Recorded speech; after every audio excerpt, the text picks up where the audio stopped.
الحمد لله القائل إن أكرمكم عند الله أتقاكم. أشهد أن لا إله إلا الله وحده لا شريك له، وأشهد أن محمدا عبده ورسوله.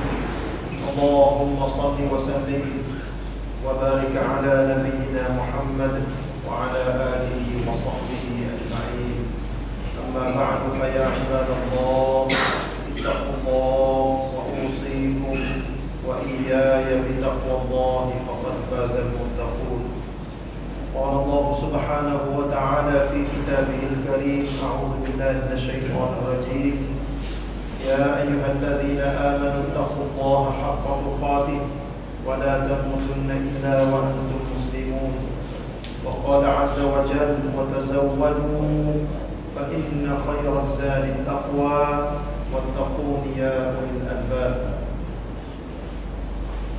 وقال رسول الله صلى الله عليه وسلم: التقوى هاهنا، التقوى هاهنا، التقوى هاهنا.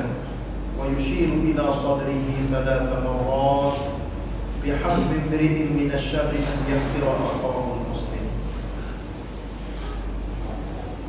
Hadirin sidang Jumaat yang dikasihi sekalian, marilah kita sama-sama bertakwa kepada Allah dengan mengerjakan segala perintahnya dan segala suruhnya, menjauhi segala larangannya. Itulah yang dikatakan sebagai seorang mukmin yang bertakwa dan benar-benar takut kepada Allah, menjalani semua apa yang diperintah sekadar kuasa dan tidak mengerja larangan ataupun dosa dalam kehidupan sehari-hari. Itulah yang dikatakan sebagai orang berjaya hidup di dunia, dan insya-Allah dia akan mendapati syurga yang disediakan kepadanya di akhirat nanti. Hadirin sidang Jumaat yang dikasihi sekalian, tugas dan tanggungjawab adalah penting dalam kehidupan kita. Nanti dicop sebagai satu beban yang Allah Ta'ala bagi ke atas setiap orang. Nabi SAW bersabda: kullukum ra'in wa kullukum mas'ulun 'an ra'iyatihi. Setiap orang kamu bertanggungjawab, dan setiap orang akan ditanya tentang tugas dan tanggungjawab. Jadi apabila kita yakin bahawa kita memang beban ataupun terima tugas sebagai hamba Allah, jika kita pernah mendengar isi-isi yang disampaikan oleh para khatib, para penceramah, para guru, satu ayat di dalam akhir surah Al-Ahzab yang Allah Subhanahu wa taala firman, kami bagi ataupun kami bentangkan amanah kepada langit dan kepada bumi dan kepada bukit. Semuanya tidak mahu, tak terima amanah, tetapi manusia telah diterima. Manusia itu adalah sangat zalim dan sangat jahil.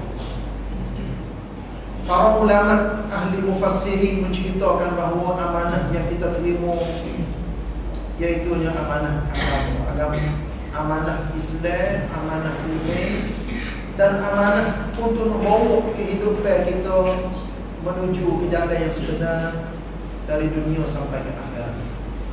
Inilah yang dikatakan tugas kita yang paling besar sekali, bahawa selepas daripada kita akhir balik, boleh bawa diri sendiri, bermaknanya kita kena bawa supaya hidup kita tidak rusak, tidak punah.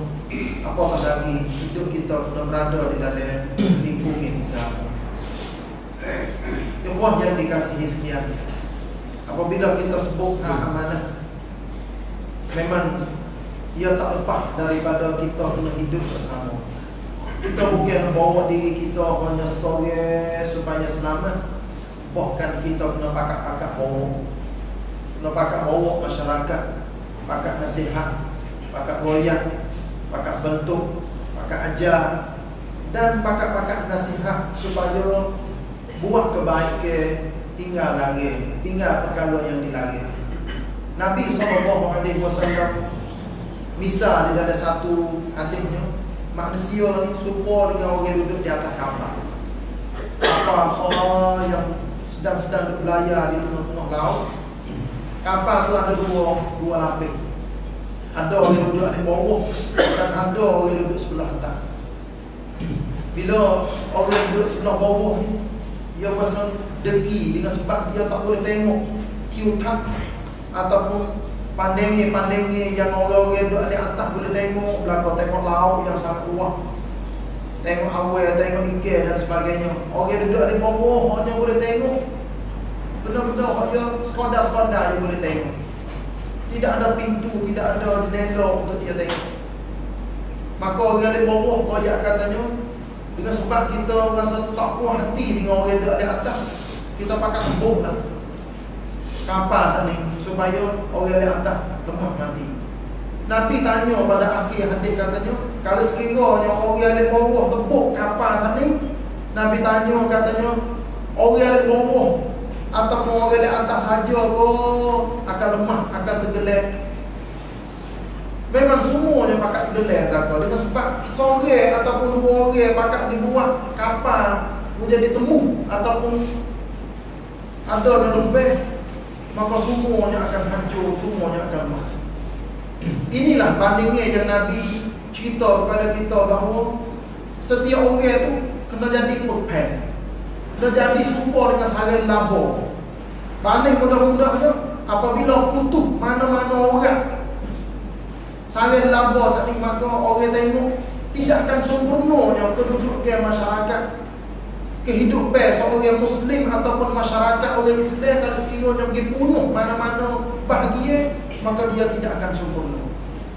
Sebab itulah ikhwah yang dikasihi sekalian, kalau dah sedia orang pakat jalan tugas dan tanggungjawab dia, harap nanti rapi cok. Lepas tu janganlah bawa diri hanya autorat, tapi kita kena pakat tolong-menolong, bantu-membantu. Siapa pandai bahagia mana, maka dia usahalah buat tubik kepandaian yang kebijak sana yang ada pada dia untuk menjadi sama-sama pakat setuju di dalam masyarakat supaya masyarakat kita maju. Ahli syair Arab seorang dia cerita dalam syair dia, an-nasu lin-nasi min badwin wa hadirin ba'dun li ba'din wa illam yash'uru khadamun. Manusia yang duduk di bandar ataupun duduk di desa ataupun duduk di kampung, masing-masing pakat khidmat pergi mari, walaupun mereka tidak mengetahui ataupun tak sedar. Katanya orang kampung sedang khidmat hidup dia kepada orang bandar, dan orang bandar sedang khidmat hidup dia kepada orang kampung. Inilah apabila kita mimpi dan cita-cita nak melihat masyarakat Islam di tempat kita, utamanya masyarakat yang maju, masyarakat yang baik, walaupun ada perselisihan pendapat. Memang Allah Ta'ala buat manusia ni cara memikir dia tidak sama, tapi bukanlah arti ambil perkara yang menjadi kadyang di antara manusia pemikiran sampai kau kadyang dalam cara hidup. Kita adalah umat yang satu, kiblat yang satu, Allah yang satu, Nabi yang satu. Semua tidak ada kita nak ingat katanya kita nak pecah belah ataupun kita nak tinggal tugas dan tanggungjawab dia dalam kehidupan kita. Sebab tu ikhwah yang dikasihi sekalian, orang yang faham agama, orang yang luas cara memikir, orang yang jauh wisaitat dia, cara dia memikir dan cara dia tengok nasib satu-satu umat. Inilah yang kita nak supaya setiap orang pakat jadi orang cerdik, orang bijak kan. Dan mesti kena jadi orang yang hati bersih, hati yang selalu terikat dengan Allah Subhanahu Wa Taala, hati yang tak mahu ataupun tak ada kehendak untuk nak pecah belah, sama ada dengan percakapan, perbuatan, usaha untuk nak jadi berbuat, memang tidak ada. Inilah cita-cita kita umat Islam seluruh dunia, bukan sahaja di tempat kita, bahkan kita akan rasai apa yang saya sebut ini kalaulah tidak ada di atas muka dunia dengan secara umumnya, tetapi dia akan ada satu hari sikit lagi apabila kita berjumpa di hadapan Allah Subhanahu Wa Taala. Ikhwah yang dikasihi sekalian, walaupun kita yakin bahawa apa yang Nabi cerita di dalam masa Nabi masih hidup, Nabi beri wasiat ataupun beri nasihat kepada orang ramai selepas daripada satu solat dalam masjid Nabi, sehingga para sahabat merasakan bahawa ini adalah sebagai wasiat yang terakhir. Sebab air mata para sahabat mula mengalir, hati pokok dia mula gemetar, getar hati. Lalu itulah salah seorang sahabat royak kepada Nabi, fa'ausina, kalau begitu wahai Rasulullah, wasiatkanlah kepada kami. Nabi bersabda beberapa kali. Nabi katanya, usikum bitaqwallahi azza wa jalla. Aku bersabda kepada kamu bertakwa kepada Allah azza wa jalla. Was-sam'i wa ta'ah. Kamu kena dengar dan kamu kena taat. Taat kepada Allah, taat kepada Rasul, dan taat kepada tua. Fa innahu man ya'ish minkum ba'di. Sesiapa yang hidup, masih lagi hidup selepas daripada aku mati, fasayara ikhtilafan katsira, dia akan boleh melihat perselisihan yang sangat besar, sangat banyak sampai ke akhir dunia. Alaikum bisunnati, wajib ke atas kamu berpegang teguhlah kuat-kuat dengan sunnahku, wa sunnatil khulafa'ir rasyidin al-mahdiyyin, dan berpeganglah juga dengan sunnah para khulafa, iaitu Abu Bakar, Umar, Utsman dan Ali. Addu 'alaiha bin-nawajiz, menggigitlah, mengambillah sunnah yang aku tinggal kepada kamu, ajaran-ajaran yang aku tinggal kepada kamu, supaya kamu gigit, kikir dengan gigi geher. Ini yang katanya Nabi besar kepada kita, suruh pegang dengan sungguh-sungguh. Addu 'alaiha bin-nawajiz wa iyyakum wa muhdatsatil umur, jaga-jagalah kamu daripada perkara yang direka di dalam agama. Fa inna kulla muhdatsatin bid'ah, dengan sebab setiap perkara yang direka adalah dikatakan bid'ah. Wa kullu bid'atin dhalalah, dan setiap perkara yang menjadi bid'ah akan membawa kepada kesesatan. Wa kullu dhalalatin finnar, dan setiap perkara yang sesat itu ujung jatuh dia iaitu neraka. Ikhwah yang dikasihi sekalian, kalaulah kita perhati umat Islam kita seluruh dunia, walaupun kita tak kenal, walaupun kita tidak sebahasa dengan mereka, tetapi kita yakin bahawa umat Islam adalah bersaudara. Umat Islam sedang membawa risalah daripada Allah Subhanahu Wa Taala, risalah daripada Nabi untuk menyebarkan agama, ajaran-ajaran yang betul, yang benar. Hanya boleh jadi kita tak tahu ataupun kita tahu, tapi setiap orang dia kena bertanggungjawab tentang penyebaran agama yang suci, yang bersih. Inilah yang dikatakan hijau para sahabat selepas daripada Nabi mati dan diikuti oleh para tabi'in, ulama-ulama sampai ke hari ini. Maka setiap orang hendaklah dia melambangkan ataupun nak jadi setiap orang itu menjadi orang Islam berikut sempurna di dalam kehidupan dia. Kita nak buat macam mana nak jadi orang Islam, kita mengikut apa? Tahu tugas tanggungjawab. Bukan sia-sia dia hidup atas dunia. Bila orang kafir tengok dia ataupun sama-sama orang Islam tengok dia, maka mesra dan meresap. Berasa katanya tengok orang Islam ni lah sebagai tombak bab yang ini. Tapi apabila kita melihat orang setengah orang Islam kita pada hari ini, dan saita orang kafir ataupun saita orang Islam sendiri, main nama, main bertambah. Sebab orang Islam kita menggambarkan gambaran yang tidak senonoh ataupun tidak melambangkan keislaman yang sebenar ada pada diri dia. Orang Islam mabuk, orang Islam curi, orang Islam bodoh dan sebagainya. Inilah ikhwah yang dikasihi sekalian.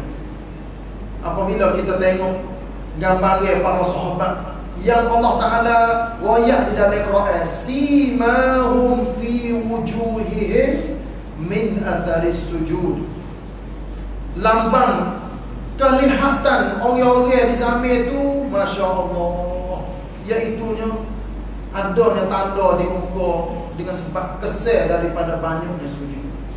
Bukan arti ayat ni nak ayat katanya kita kena gini dahi kita dilatang, siapa kena hujan dihitai dahi kita dengan sebab banyak sujud. Bukan. Tapi orang apabila dia sujud kepada Allah, hati dia terikat dengan Allah Subhanahu Wa Taala, akhlak dia mulia, dia faham agama, dia jalan tugas dia. Inilah yang dikatakan sebagai orang yang faham agama. Apatah lagi bila kita melihat orang-orang alim, orang-orang bijak, orang yang diberi taufik dan hidayah oleh Allah Subhanahu Wa Taala dalam kehidupan dia, alhamdulillah segala dia buat oleh diberi taufik dan dia diberi hidayah supaya dengan malaikat mai hidup sayang dengan dia, nak buat perkara-perkara baik walaupun dia kecil tak banyak patah, tapi orang terikat dengan dia. Inilah ikhwah yang dikasihi sekalian.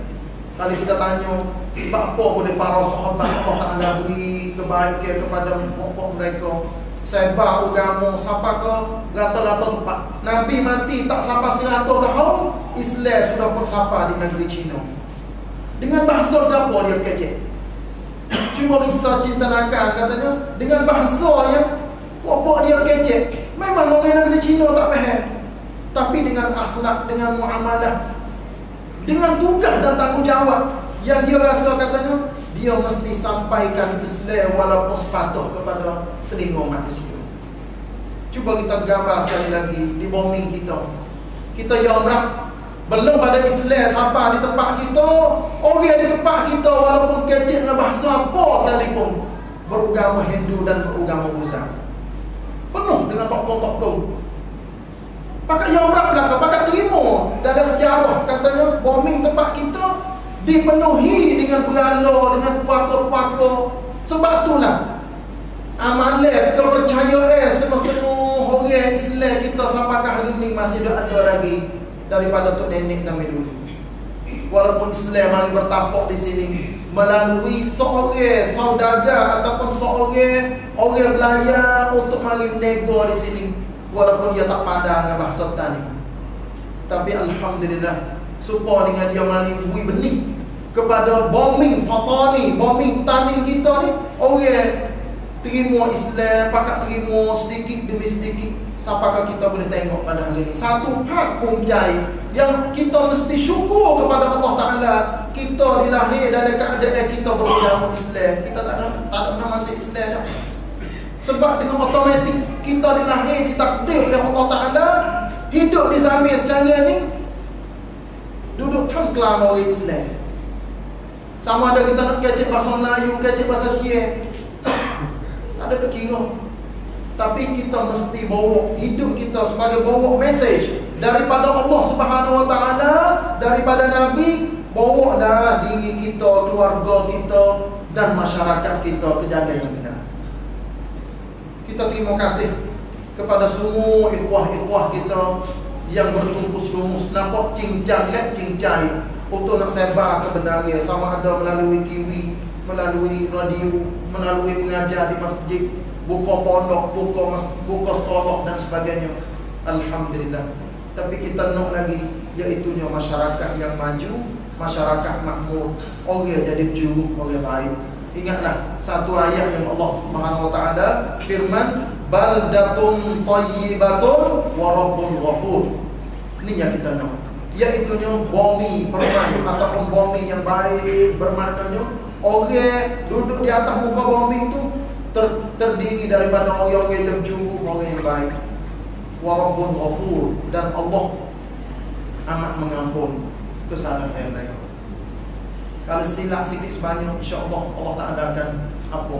Inilah yang dikatakan orang barakah, bumi pun barakah. Ikhwah yang dikasihi sekalian, marilah kita pakai beki dalam kehidupan kita, dan marilah kita sedar bahawa umur kita hidup di atas dunia ni hanya sebentar saja. Tinggallah jasa baik dan tinggalkanlah perkara-perkara yang kita agak katanya peninggalan kita. Belum ada kita nak pergi ke kubur, dia akan berkekal sampai bila-bila. So kurang-kurang kepada anak kita, keluarga kita yang akan menjadi keluarga yang berkualiti dalam cara kehidupan, insya-Allah. A'udzubillahi minasyaitonir rajim. Bismillahirrahmanirrahim. Wal 'ashr. Innal insana lafi khusr illa alladhina amanu wa 'amilus shalihat wa tawassaw bil haqq wa tawassaw bis sabr. Aqulu qawli hadha wa astaghfirullah li wa lakum wa li sa'iril muslimina wal muslimat min kulli dhanb fastaghfiruhu innahu huwal ghafurur rahim.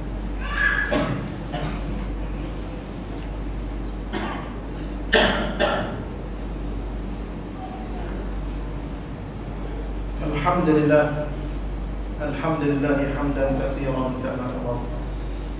Asyhadu an la ilaha illallah wahdahu la syarika lah, wa asyhadu anna Muhammadan 'abduhu wa rasuluh. Allahumma shalli wa sallim wa barik ala nabiyyina Muhammad wa ala alihi wa sahbihi ajma'in. Amma ba'd. Ya ibadallah, ittaqullah wa usikum wa iyaya bi taqwallahi faqad faza al-muttaqun.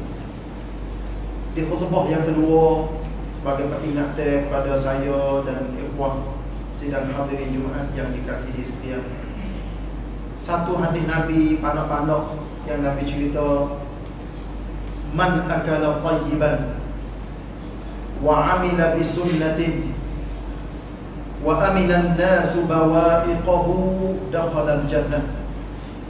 Sesiapa yang makan makanan yang baik, makanan yang halal, yang memberi faedah kepada kehidupan dia, dan beramal dengan sungguh-sungguh dengan sunnah Nabi, dan orang ramai selamat daripada kejahatan tangan dia, usaha dia. Maknanya orang lain baik belakang dia sebab tak ada kena rokok, tak ada kena rangkan dengan orang ni seorang. Nabi jamin katanya dakhalal jannah, orang ni akan boleh masuk syurga.